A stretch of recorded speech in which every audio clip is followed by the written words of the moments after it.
நான் அதனால தான் சொன்னேன், சீமான் வந்து ஒரு தடவை சொன்னதோட 2 தடவை சொன்னதோட விட்டுருக்கணும். தொடர்ந்து அவர் பெரியாரை குறித்து விமர்சிப்பதையே தன்னுடைய ஃபுல் டைம் அஜெண்டாவாக மாற்றினார்னா அவர் வந்து கண்டிப்பாக வந்து அவருடைய அரசியல் வந்து இன்றைக்கி இருக்க 8% ஓட்டு கூட வந்து குறைந்து போக வாய்ப்பு இருக்குது. நான் சொல்வதை நீங்கள் ஒப்புக்கொள்வீர்கள் என்று நான் நம்புகிறேன். இல்லை நீங்கள் எப்படின்னா அதை எப்படி சொல்கிறீங்கன்னா, இப்போது அவங்க கட்சியிலேருந்து விலகல்லாம் நடக்குது, அதை வச்சு சொல்லலாம். இல்லை, அது வந்து இவங்க திமுக காசு கொடுத்து வாங்குறவங்க, அது பெரியாரில் சொல்லி வராங்கலாம் கிடையாது. அது என்னென்னா வந்து இந்த 3000 பேர் சேர்ந்தான்றதெல்லாம் கதை.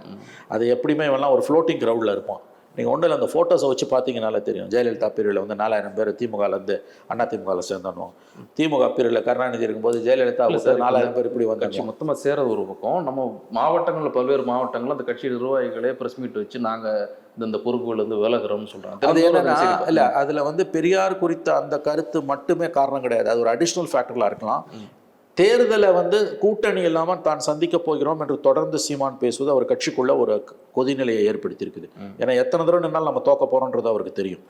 அந்த யாருக்கு கட்சிக்காரன் தோக்கிறதுக்காக ஒரு கட்சி தோக்கிறதுக்காக நான் ஒரு கட்சியில் அப்போ நீ எலக்ட்ரல் பாலிடிக்ஸ்ல இருக்கக்கூடாது. வாக்கு வங்கி அரசியல் இருக்கக்கூடிய எல்லா கட்சிகளுமே கூட்டணி வச்சு தான் ஜெயிக்குது. காஷ்மீர்லேருந்து கன்னியாகுமரி வரைக்கும்.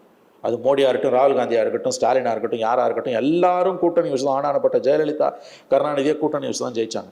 கூட்டணி இல்லாமல் யாருமே ஜெயிக்க முடியாது. ஆனால் தொடர்ந்து தான் கூட்டணி வைக்க மாட்டேன், தனித்து தான் நிற்பேன், 26 நான் தனித்து தான் நிற்பேன் இப்பயே அவர் சொல்றாரு.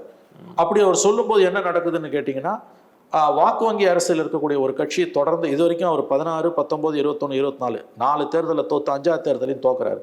நான் இந்த கேள்வி அவர்கிட்ட கேட்டேன். அந்த எனக்கு கொடுத்த பேட்டியில் நீங்கள் பார்த்துருப்பீங்க. உங்கள் தம்பிமார்களை நீங்கள் எவ்வளோ நாளைக்கு இப்படியே வைப்பீங்க? இது வந்து உங்களுக்கு எதிராக போவாதானா? இல்லை, எங்களுக்கு கவலை இல்லை, நாங்கள் வந்து அடுத்த தலைமுறை வெற்றி பெறுவோம் அப்படிலாம் அவர் சொன்னார். இன்றைக்கி நீங்கள் சொல்கிறீங்கல்ல கட்சியை விட்டு வெளியில் போகிறான்னு, அதுக்கு பெரியாரெலாம் காரணம் கிடையாது. மெயின் காரணம் என்னென்னா, இவர் கூட்டணி இல்லாமல் போகிறாரு. கூட்டணி இல்லாமல் போனால் தோக்க போகிறோம். அந்த நேரத்தில் திமுக வலையை வீசுது. ரெண்டும் சேர்ந்து தான் அங்கே வெளியில் போகிறோம்.